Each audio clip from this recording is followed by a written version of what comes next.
Welcome back. We have chronicled the departure of several people close to this president. Everyone in this photo, remember this photo, for example, everyone except the vice president is now gone from the West Wing staff. But there's another approaching departure that's been announced that could impact the president even more. His name is Keith Schiller, and his official title is Director of Oval Office Operations.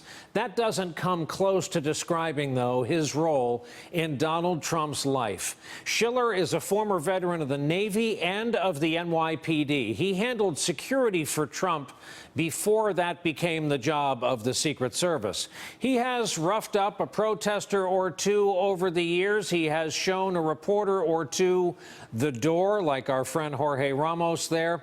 And he has been, most importantly, a friend and a companion to Donald Trump. He famously hand-delivered the letter that dismissed FBI Director Comey.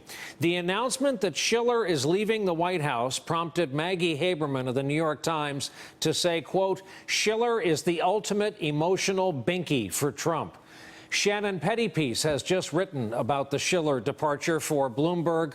We are happy she joins us here tonight. Shannon, in short order, who is Schiller? How intimate, how close is this friendship, and what's the president going to miss?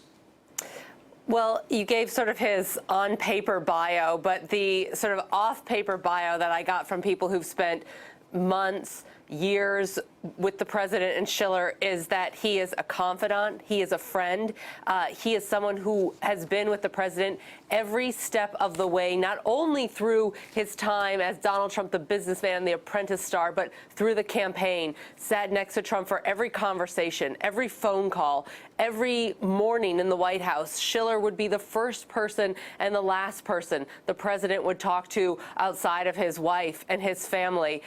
He is an advisor. He is a protector. He is the president's anchor. And him leaving, those close to the president's allies, those rooting for him the most, they say that this is probably the most destabilizing and distressful event they have seen in this White House that's been full of turmoil and events that people could find distressing. This is the one that they worry about the most. Hey there, I'm Chris Hayes from MSNBC. Thanks for watching MSNBC on YouTube. If you want to keep up to date with the videos we're putting out, you can click subscribe just below me or click over on this list to see lots of other great videos.